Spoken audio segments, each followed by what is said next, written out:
સહજાનંદ વિદ્યાલય નવા નરોડા દ્વારા આયોજિત ઓનલાઈન ડિજિટલ શ્રેણીમાં હું બિરેન સર આપ સૌ વિદ્યાર્થી મિત્રોને ફરી એક વખત આવકારું છું. મિત્રો, ધોરણ 8ના લેટ્સ રીડ મોર સેક્શનની અંદર આપણે યુનિટ 3 સ્ટોપ પોલ્યુશનનો આજે લેક્ચર નંબર 2 જોવા જઈ રહ્યા છીએ. મિત્રો, આજના આ લેક્ચરમાં આપણે એક્સરસાઇઝ જોઈશું તેમજ અધૂરા પાઠને આપણે પૂર્ણ કરીશું.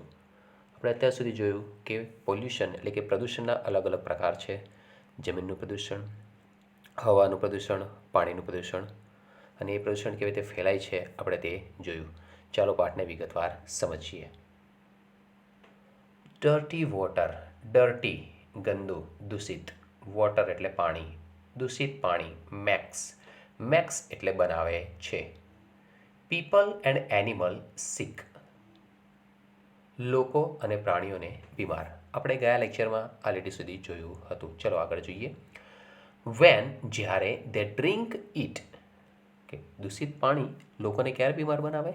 તો જ્યારે લોકો અથવા તો કોઈ પ્રાણી ડ્રિંક ઇટ, તો વેન એટલે જ્યારે અને ડ્રિંક એટલે પીવું, ઇટ એટલે તેને, કે જ્યારે લોકો અથવા તો પ્રાણીઓ દૂષિત પાણીને પીવે છે ઓર વોશ ધોવાણ કરે છે, કોઈ વસ્તુ ધોવે છે, કપડાં ધોવે છે, વાસણ ધોવે છે, વિથ ઇટ તેના વડે, ઓર લીવ ઇન ઇટ, કે લીવ એટલે રહેવું, જીવવું, કે પ્રાણીઓ તેની અંદર રહે, જીવે, તો તે શું પડે છે? બીમાર પડે છે. ઇટ તે એટલે કે દૂષિત પાણી અલ્સો કિલ્સ પ્લાન્ટ્સ, અલ્સો એટલે પણ અને કિલ્સ એટલે મારી નાખે છે, અને પ્લાન્ટ્સ એટલે છોડવાઓને, તે છોડવાઓને પણ મારી નાખે છે. એટલે કે નાના છોડવાઓ પણ તેમાં ઉગી શકતા નથી, અને ઉગેલા હોય તો દૂષિત પાણી આપણે એને પીવડાવીએ તો તે મૃત્યુ પામે. ઇફ જો લેન્ડ જમીન એબ્સોર્બ્સ, ટુ એબ્સોર્બ્સ એટલે શોષે છે, કૌંસમાં શબ્દ આપ્યો છે સક્સ અને ડ્રિંક્સ ઇન એટલે અંદર પીવું, અંદર ખેંચવું, પણ સક્સ એટલે તો સક્સનો અર્થ થાય છે ચૂસી લે છે. કે જો જમીન એબ્સોર્બ શોષે છે અથવા તો ચૂસી લે છે અથવા તો પાણીને અંદર ખેંચે છે, કયું? દૂષિત પાણીને. ટુ મચ ખૂબ જ વધારે પ્રમાણમાં, ઓફ વેસ્ટ કચરાવાળું અથવા તો નકામું, બગડેલું,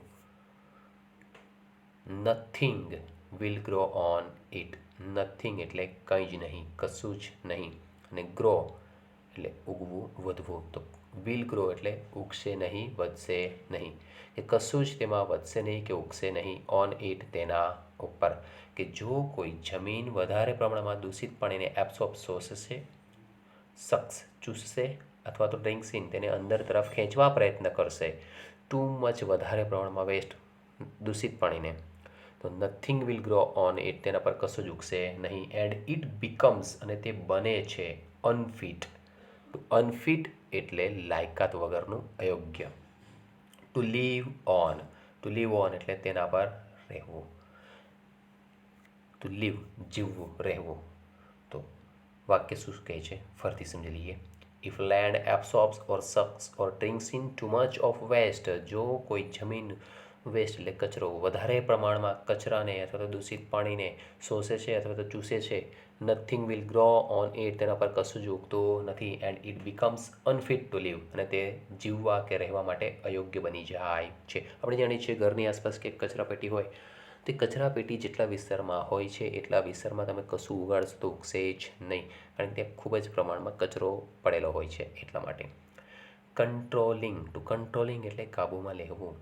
પોલ્યુશન એટલે પ્રદૂષણ. આપણે જાણીએ છીએ કે પ્રદૂષણને કાબૂમાં લેવું ઇઝ નોટ ઇઝી, સરળ નથી. મોસ્ટ પીપલ વધારે પડતા લોકો અથવા તો મોટા ભાગના લોકો ફાઇન્ડ ઇટ ડિફિકલ્ટ, ડિફિકલ્ટ એટલે મુશ્કેલી અથવા તો મુશ્કેલ, ફાઇન્ડ ઇટ ડિફિકલ્ટ મોટાભાગના લોકો મુશ્કેલી અનુભવતા જોવા મળ્યા છે. શેના માટે? To change their way of living, change એટલે બદલવું, શું બદલાવ લાવવો? Their way of living, there એટલે તેઓનો, વે એટલે રસ્તો નહીં પણ અહીંયા વે એટલે પદ્ધતિ, ઓફ લિવિંગ એટલે જીવવાની. તો વે ઓફ લિવિંગ એટલે જીવવાની પદ્ધતિ, કે મોટાભાગના લોકો તેમના જીવવાની પદ્ધતિમાં બદલાવ લાવવામાં મુશ્કેલી અનુભવતા જોવા મળ્યા છે. ઇવન એટલે સુધી કે ગવર્મેન્ટ એટલે સરકાર, અને ગવર્મેન્ટ્સ એટલે સરકારો, એન્ડ બિગ કંપનીઝ મને મોટી સંસ્થાઓ ફાઇન્ડ ઇટ હાર્ડ મુશ્કેલી અનુભવે છે. એટલે સુધી કે મોટી સંસ્થાઓ પણ મુશ્કેલી અનુભવે છે. શેના માટે લખ્યું છે? Feel to be very difficult. Feel એટલે અનુભવવું, વેરી ડિફિકલ્ટ એટલે મુશ્કેલી, ખૂબ જ વધુ મુશ્કેલી અનુભવવી. શેના માટે મુશ્કેલી અનુભવે છે સરકારો અને મોટી સંસ્થાઓ? Two introduce changes. ઇન્ટ્રોડ્યુસ એટલે રજૂ કરવું અથવા તો પ્રવેશ કરાવવો. ચેન્જીસ, ચેન્જ એટલે બદલાવ અને ચેન્જીસ એટલે બદલાવોને. બિકોઝ કારણ કે દે આર ઓફન એટલે અવારનવાર, અનપોપ્યુલર બિન પ્રખ્યાત હોય છે. કે જે બદલાવ હોય છે એ મોટા ભાગે પ્રખ્યાત હોતા નથી. આપણે જાણીએ છીએ કે પહેલાંના સમયની અંદર લોકો બળદગાડા વાપરતા હતા, અને આજના યુગમાં ટુ વ્હીલ કે ફોર વ્હીલ વાપરે છે. ગામડાઓની અંદર પણ ટુ વ્હીલ, ફોર વ્હીલ. હવે તો બળદગાડા એટલે એક સ્ટેટસ થઈ ગયું કહેવાય છે ગામડાઓમાં, કે જેની પાસે ખૂબ પૈસો હોય એ લોકો બળદગાડા શોખ માટે રાખે છે. તો એ બદલાવ જે આવ્યો આજથી 50 વર્ષ પહેલાં કીધું કોઈએ કે ભાઈ એવા વાહનોની શોધ થશે કે જાનવર એમાં નહીં જોડાય, તો લોકો હસતા હતા. એવું થોડું બને, પણ આજે શક્ય છે જ, આપણે જોઈએ છીએ. તો એવો બદલાવ લાવવો, તાત્કાલિક બદલાવ લાવી શકાતો નથી. તો સરકારો પણ આ બદલાવ લાવવામાં મુશ્કેલી અનુભવે છે. દે આર ઓફન અનપોપ્યુલર, કારણ કે તે અવારનવાર બિન પ્રખ્યાત હોય છે. ઓર એક્સપેન્સિવ એટલે ખર્ચાળ. તે ખર્ચાળ હોય છે. પહેલાંના સમયમાં પણ ટુ વ્હીલ ફોર વ્હીલ હતા જ, પણ એની કિંમત ખૂબ જ હતી, અને તેથી લોકો તેને જલ્દીથી લેતા ન હતા. લોકોની ખરીદ શક્તિ ઓછી હતી, માટે લોકો તેને જલ્દીથી અપનાવતા ન હતા. અને હવે તો બળદગાડાની જગ્યાએ ગામડે ગામડે, ખેતરે ખેતરે ટ્રેક્ટરો જોવા મળે છે. તો પહેલાંના સમયમાં ટ્રેક્ટરો તો હતા જ, બરાબર. તો લોકો એક બિન પ્રખ્યાત અથવા તો પછી એક્સપેન્સિવ, ખર્ચાળ હોવાને કારણે એ બદલાવને સ્વીકારતા ન હતા. પણ હવે લોકોને ખબર પડી કે આનો ખર્ચો તો આપણે એક પાકની ઉત્પાદનમાં નીકળી જશે, બીજા વર્ષથી તો બધું મફતમાં પડવા લાગશે, માટે લોકોએ તે અપનાવવાનું ચાલુ કર્યું. હાઉએવર એટલે તેમ છતાં. સ્મોલ ચેન્જીસ, સ્મોલ એટલે નાનું અથવા તો નાના, ચેન્જીસ એટલે બદલાવ, નાના બદલાવો કેન અલ્સો હેલ્પ પણ મદદ કરી શકે છે.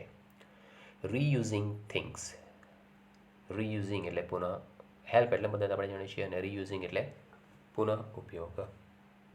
થિંગ્સ વસ્તુઓનો.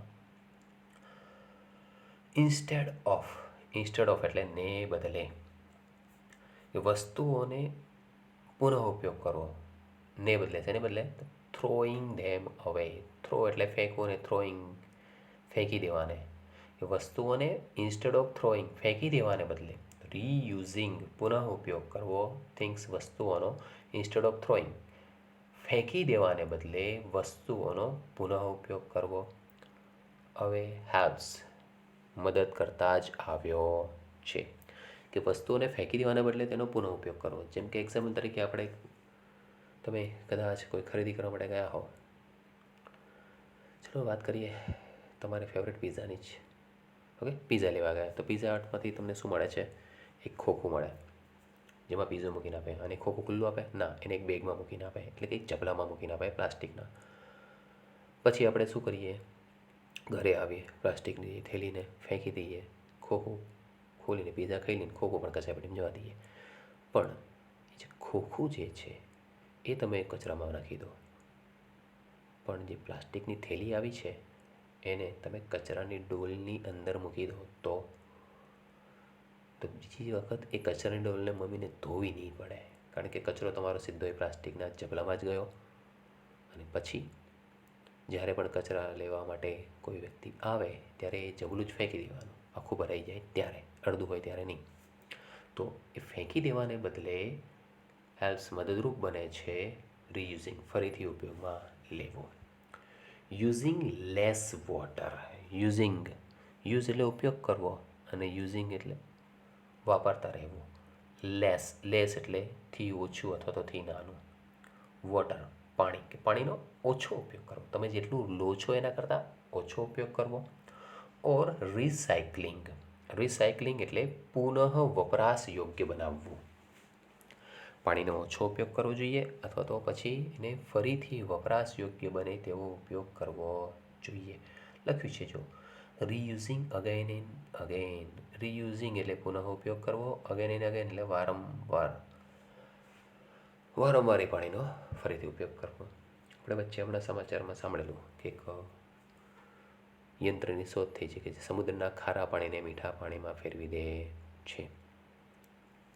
તેવા યંત્રોનો વિકાસ કરવો જોઈએ જેથી કરીને પાણીનો આપણે રીયુઝિંગ અથવા તો રિસાયકલિંગ કરી શકાય. રીયુઝિંગ એટલે ફરીથી ઉપયોગ કરવો અને રિસાયકલિંગ એટલે પુનઃ વપરાશયોગ બનાવવો. તો યુઝિંગ લેસ વોટર, પાણીનો ઓછો ઉપયોગ કરવો અથવા તો recycling of water is helpful. Recycling એટલે પુનઃ વપરાશયુક્ત બનાવવું એટલે કે શુદ્ધ કરવું. ઇઝ હેલ્પફુલ મદદરૂપ થાય છે. અગેન એટલે ફરીથી અને હેલ્પફુલ એટલે મદદરૂપ. તો અગેન એન્ડ અગેન એટલે ફરી ફરી. કોઈ પણ વસ્તુને એકની એક વખત વાપર્યા પછી એને ફરીથી ઉપયોગ લઈ શકાય. જેમ તમે કરો જ છો ભણતા હો ત્યારે આ ઉપયોગ. રબર ઇરેઝર જે કહો છો એ એક વખત વાપર્યું પછી એને ફેંકી નથી દેતા. કાળું થઈ જાય શું કરીએ, ક્યાંક ઘસીને બાજુ સફેદ કરી નાખીને પછી પાછું આપણે એને બીજી વખત ઉપયોગમાં લઈએ છીએ. ઇન ફ્યુચર, ફ્યુચર એટલે ભવિષ્ય. ઇન એટલે માં, કે ભવિષ્યમાં પીપલ લોકો વિલ લર્ન. લર્ન એટલે શીખવું અને વિલ લર્ન એટલે શીખશે. ભવિષ્યના લોકો શીખશે. શું શીખશે? ટુ યુઝ, યુઝ એટલે ઉપયોગ કરવાનો. શું? તો ક્લીનર ફોર્મ્સ. ક્લીનર ફોર્મ એટલે શુદ્ધ સ્વરૂપો. કે ભવિષ્યમાં લોકો શુદ્ધ સ્વરૂપનો ઉપયોગ કરવાનો શીખશે. સાહેબ કોનો શુદ્ધ સ્વરૂપ લખ્યું છે? ઓફ એનર્જી, ઉર્જાનો. કે ઉર્જાના શુદ્ધ સ્વરૂપને લોકો ભવિષ્યમાં ઉપયોગ કરતા શીખશે. લાઈક જેમ કે વિન્ડ પાવર. વિન્ડ એટલે પવન, આપણે જાણીએ છીએ, પાવર એટલે ઉર્જા, પવન ઉર્જા. એન્ડ સોલાર એનર્જી, એનર્જી એટલે ઉર્જા અને સોલાર એનર્જી એટલે સૌર ઉર્જા. આપણે જાણીએ છીએ અત્યારે આપણી આસપાસ કેટલી જગ્યાએ આપણે સોલાર પેનલ લાગેલી જોઈએ છીએ. પાઠ જ્યારે લખાયો હતો ત્યારે નહોતું લાગ્યું, પણ પાઠ લખાયો એના 5 વર્ષ પછી એ શક્ય બની ગયું છે. બરાબર મિત્રો, આપણે આસપાસ આપણે કેટલી જગ્યાએ સોલર પેનલ લગેલા જોઈએ જ છીએ. એટલે કે ભવિષ્યના લોકો હજી પણ એનો વધારે પડતો ઉપયોગ કરવાના જ છે. તો ભવિષ્યના લોકો, in future people will learn, શીખશે to use cleaner form of energy, ઉર્જાનો શુદ્ધ સ્વરૂપનો ઉપયોગ કરવાનો. Like wind power or solar energy, સૌર ઉર્જા કે પવન ઉર્જાનો સૌથી વધુ ઉપયોગ કરવાનું શીખશે. તો આ સાથે પાઠ પૂર્ણ થાય છે. ચલો આપણે એક્સરસાઇઝ તરફ આગળ વધીએ. તો એક્સરસાઇઝમાં question number 1 A write the word nearest. Nearest એટલે નજીકમાં નજીક. ઇન મિનિંગ અર્થમાં. શબ્દ કે જે અર્થમાં નજીક હોય to the underline part of the sentence. Underline part એટલે લીટી કરેલ ભાગ અને ઓફ ધ સેન્ટેન્સ વાક્યમાં. કે વાક્યની અંદર જે શબ્દ નીચે લીટી કરેલી છે એ લીટી કરેલા શબ્દના જેવો જ અર્થ ધરાવતો શબ્દ હોય તે લખો. તો ચાલો પહેલું વાક્ય જોઈએ. The cat jumped over the glass of milk. બિલાડી દૂધના ગ્લાસ ઉપર કૂદી. ધ મિલ્ક વોઝ સ્પ્રેડ ફેલાયું. All over the floor of the kitchen. રસોડાના ભોંયતળિયા ઉપર. બિલાડી દૂધના ગ્લાસ ઉપર કૂદી એટલે શું થયું? દૂધનો ગ્લાસ રસોડાના ભોંયતળિયા ઉપર ઢોળાઈ ગયો. તો વોઝ સ્પ્રેડ એટલે ફેલાયું. તો ફેલાયુંનું શું કહેવાય? ઢોળાયું પણ કહેવાય ને. તો બને છે સ્પિલ્ટ. તો આપણો જવાબ બનશે સ્પિલ્ટ, જે આપણે અંડરલાઇન કરીને આપેલો છે. ડમ્પ એટલે ઢગલો થવો, વેસ્ટેડ એટલે બગડવું અને સોઇલ્ડ એટલે માટીવાળું થવું. તો પાણી દૂધ ઢોળાય ત્યારે સ્વાભાવિક છે બગડે, પણ વોઝ સ્પ્રેડનું સમાનાર્થી જોવા જઈએ તો સ્પિલ્ટ. બીજું છે વેન, જ્યારે. There is a lot of pressure inside cooker. Pressure એટલે દબાણ. કુકરની અંદર જ્યારે ઘણું બધું દબાણ થાય છે, ઇટ્સ વિસલ ગોસ અપ, તેની સીટી ઉપર જાય છે. And vapour comes out. Vapour વરાળ કમ્સ આઉટ બહાર આવે છે. તો એના અલગ અલગ 4 શબ્દોમાંથી લાઇસ અવે, બ્રેક્સ આઉટ, રિલીઝ અને ઇવાપોરેટ. લાઇસ અવે એટલે પડ્યા રહેવું, જે શબ્દ અહીંયા થોડો ભેગો થઈ ગયો છે તમે લગ કરી દેજો. બ્રેક્સ આઉટ એટલે તૂટી જવું, રિલીઝ એટલે મુક્ત થવું, અને ઇવાપોરેટ એટલે બાષ્પીભવન થવું. તો વરાળ બહાર આવે એનો શું થાય? રિલીઝ થાય છે, મુક્ત થાય છે, છૂટી થાય છે, ની અંદરથી બહાર નીકળે છે. વી ફીલ ધેટ આપણે અનુભવીએ છીએ. It is almost impossible. Almost એટલે લગભગ, ઇમ્પોસિબલ અશક્ય, લગભગ અશક્યતા આપણે અનુભવીએ છીએ. શું? ટુ સ્ટોપ પીપલ લોકોને અટકાવવા ફ્રોમ બ્રેકિંગ ટ્રાફિક રૂલ્સ વાહનના નિયમોને તોડતા અટકાવ. ભારતની અંદર તો ખાસ બને છે કે લગભગ લોકોને વાહનના જે નિયમો છે, વાહન વ્યવહારના જે નિયમો છે એને તોડતા અટકાવવા એ લગભગ અશક્ય બાબત છે. કોઈ બાબત અશક્ય નથી, મુશ્કેલ હોય પણ અશક્ય નથી. તો ચાલો એના 4 શબ્દ જોઈએ. થોટલેસ એટલે વિચારે વગરનું, ડેન્જરસ ખતરાવાળું, એક્સપેન્સિવ એટલે ખર્ચાળ, અને આપણો જવાબ બનશે હાર્ડ, સખત છે, મુશ્કેલ છે.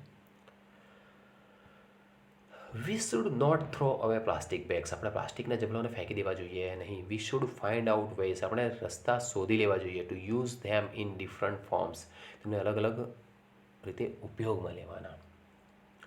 Two make different things from them તેમાંથી બીજી અલગ અલગ વસ્તુઓ બનાવવાના. પ્લાસ્ટિકના જબલાઓમાંથી તમે ચિત્ર બનાવો, ચિત્ર દોરીને એમાં કલર પૂરવાને બદલે રંગીન જબલા જે આવ્યા હોય એને લગાવી દો.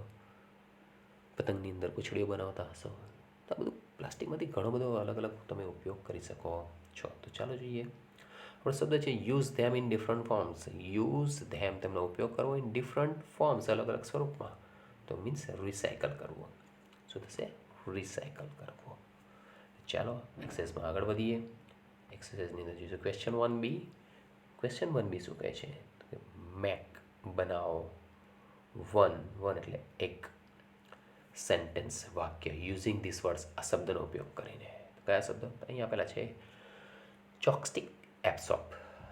બે શબ્દ આપેલા છે, એક છે ચોકસ્ટિક અને બીજું છે એપ્સોપ. બંને અલગ પાડો અને તે જોડે વાંચી શકો. ચોકસ્ટિક, એપ્સોપ. ચોકસ્ટિક એટલે ચોક, શિક્ષકો જે બોર્ડ ઉપર લખે છે એ ચોકસ્ટિકને ચોક જ કહેવાય. એપ્સોપ શોષણ કરવું, આપણે હમણાં જોઈ ગયા સ્પેલિંગમાં. શું આવશે આન્સર? તો વાક્ય બનાવવાનું છે ચોકસ્ટિક એબ્સોર્બ્સ ઇન્ક ઓન ધ પેજીસ. ચોક પત્તા ઉપરના, ઓન ધ પેજીસ એટલે પત્તા ઉપરની, ઇન્ક એટલે શાહીને એબ્સોર્બ શોષી લે છે. કે જો તમે કોઈ ચોકને શાહી પેનોથી કોઈ પત્તા ઉપર લખેલું હોય અને એની ઉપર મૂકી રાખો તો એ શોષાઈ જાય છે.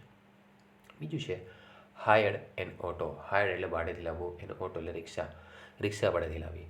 તો we hired an auto for railway station. અમે રેલવે સ્ટેશન માટે રિક્ષા ભાડેથી લાવ્યા. અને ત્રીજું છે જમ્પડ થોટલેસલી, વિચાર્યા વગર કૂદી ગયું.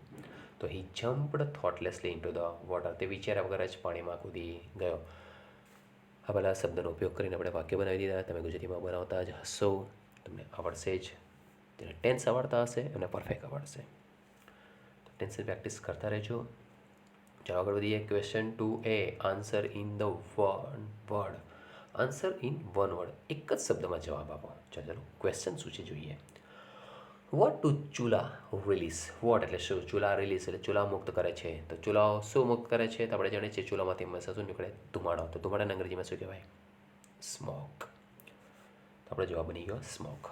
બીજું છે what makes the air dirty.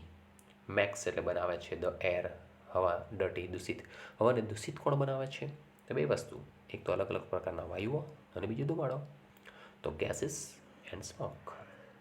ત્રીજો સવાલ છે what is the solution. Solution એટલે નિરાકરણ. ટુ થ્રો અવે થિંગ્સ. થ્રો અવે ફેંકી દેવું, થિંગ્સ વસ્તુઓને ફેંકી દેવાનું નિરાકરણ શું? વસ્તુ ફેંકીએ નહીં, આપણી પાસે રાખીએ તો આપણે શું કરીએ? એનો બીજી વખત ઉપયોગ કરીએ તો એને શું કહેવાય? રીયુઝ. ચોથું છે which is the cleaner form, શુદ્ધ સ્વરૂપ ઓફ એનર્જી લાઈફ. ઉર્જા જીવનનું, કે ઉર્જામાં જીવનનું, ઉર્જાનું જે જીવન છે. એનર્જી શબ્દ એકચ્યુઅલી લાઈફ શબ્દ અહીંયા ખોટો મુકાઈ ગયો છે. લાઈફ શબ્દ આવવો જોઈએ નહીં, લાઈફને તમારે દાટી દેવાનો. Okay. Which is the cleaner form of energy, ઉર્જાનું શુદ્ધ સ્વરૂપ કયું? બે સ્વરૂપ, સોલર એનર્જી, વિન્ડ એનર્જી. સૌર ઉર્જા અને પવન ઉર્જા ધુમાડા વગરની ઉર્જા છે. ઓકે. Question number 5. જો ફટાકડા ફૂટે તો શું થાય? ધુમાડો થાય કે થાય? તો ફટાકડા ફૂટે ધુમાડો થાય, તે શુદ્ધ સ્વરૂપ કહેવાય નહીં. પણ આપણે સૂર્યના કિરણથી જ્યારે સૂર્યકુકરનો ઉપયોગ કરીને રસોઈ કરીએ તો ધુમાડો ના થાય. બરાબર, તેને શુદ્ધ સ્વરૂપ કહેવાય. 5મો સવાલ છે, what do the hired men do. Hired એટલે ભાડેથી, ડુ મેન માણસો ડુ કરે છે, કે ભાડેથી લાવેલા માણસો શું કરે છે? એટ ધ પોલ્યુટેડ સીશોર, પ્રદૂષિત દરિયા કિનારે, આફ્ટર ધ ઓઇલ સ્પિલ, તેલ ઢોળાયા પછી ભાડેથી લાવેલા માણસો શું કરે? તો સાહેબ દરિયા કિનારો સાફ કરે. યસ, તો ક્લીન ધ સી શોર, દરિયા કિનારાને સ્વચ્છ કરે છે. ચાલો ક્વેશ્ચન 2B આપણે આગળ વધીએ. Fill the details from the lesson. પાઠમાંથી વિગતો પૂર્ણ કરો. તો પહેલું છે ટાઈપ ઓફ પોલ્યુશન, પ્રદૂષણનો પ્રકાર. આપણે પહેલો પ્રદૂષણનો પ્રકાર મેં લીધો છે એર પોલ્યુશન. પછી છે સોર્સિસ. સોર્સિસ એટલે સ્ત્રોતો. તો હવાનું પ્રદૂષણ કેવી રીતે થાય? તો ફેક્ટરીથી થાય, વાહનોથી થાય અને ચૂલાથી થાય. ફેક્ટરીમાંથી ધુમાડા નીકળે, વાહનોમાંથી ધુમાડા નીકળે અને ચૂલામાંથી ધુમાડા નીકળે, એટલા માટે સોર્સિસમાં સોર્સ. એના સ્ત્રોતો કયા? તો ફેક્ટરી, વ્હીકલ અને ચૂલા. પોલ્યુટન્ટ્સ, પ્રદૂષકો કયા કયા?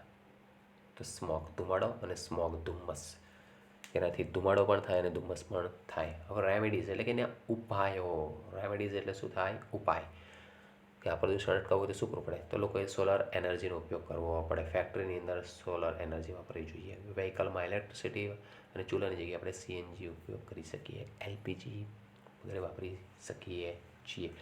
વાહનોની અંદર પણ CNG વપરાય છે. ચલો હવે ફરી પાછું જોઈએ ટાઈપ ઓફ પોલ્યુશનમાં. લેન્ડ પોલ્યુશન, જમીનનું પ્રદૂષણ. તો એના જે સોર્સિસ છે કે જમીનનું પ્રદૂષણ શેના લીધે ફેલાય છે, એના સ્ત્રોતો કયા? આપણે જાણીએ છીએ ફેક્ટરીઝ અને લોકોને કારણે જમીન પ્રદૂષિત થાય છે. આપણે કચરો જ્યાં ત્યાં ફેંકી દઈએ છીએ. એના પોલ્યુટન્ટ્સ કયા કયા છે અને પ્રદૂષકો કયા કયા છે? તો રબીસ, કચરો, વેસ્ટ, નકામો કચરો, નકામા પદાર્થો અને ફાર્મ પેસ્ટિસાઇડ, ખેતરના જંતુનાશકો. એની જગ્યાએ મારે રેમેડીસ, એના ઉપાયો શું કરવા જોઈએ? તો recycling, reuse, stop use of pesticide. Stop એટલે અટકાવવું, યુઝ ઓફ પેસ્ટિસાઇડ કે જંતુનાશકોનો ઉપયોગ અટકાવવો જોઈએ. રિસાયકલિંગ શુદ્ધિકરણ કરવું જોઈએ અને રીયુઝ ફરીથી ઉપયોગ કરવો જોઈએ. કે કોઈ પણ વસ્તુ રસ્તા પર ફેંકી દેવાનું બદલે એનો ફરતી ઉપયોગ કરીએ, જેથી કરીને આપણે કચરો ઓછો બહાર ફેંકીશું. થર્ડ છે ટાઈપ ઓફ પોલ્યુશનમાં વોટર પોલ્યુશન. પાણીનું પ્રદૂષણ કેવી રીતે થાય છે? તેના સ્ત્રોતો કયા કયા? તો પાણીના પ્રદૂષણમાં સ્ત્રોતોમાં બધામાં ફેક્ટરી તો આવશે જ, પીપલ પણ બંનેમાં આવે છે, અને શિપ્સ, જહાજો. પોલ્યુટન્ટ્સ એના પ્રદૂષકો કયા કયા કહેવાય? તો ડર્ટી વોટર, વેસ્ટ અને ઓઇલ. દૂષિત પાણી, વેસ્ટ, કચરો, ઓઇલ, તેલ. અને એના રેમેડીઝ, એના ઉપાયો તો રીયુઝ, રિસાયકલ અને યુઝિંગ સેફ્ટી મેઝર્સ. સેફ્ટી એટલે સુરક્ષાના માપદંડોનો ઉપયોગ કરવો જોઈએ. તો વિદ્યાર્થી મિત્રો, આશા રાખું છું કે તમને આ બધામાં એક્સરસાઇઝમાં સ્પેલિંગમાં ખબર પડી હશે. ફરી મળીશું આવતા લેક્ચરમાં કંઈક નવા ટૉપિક સાથે. જય ભારત, જય હિન્દ.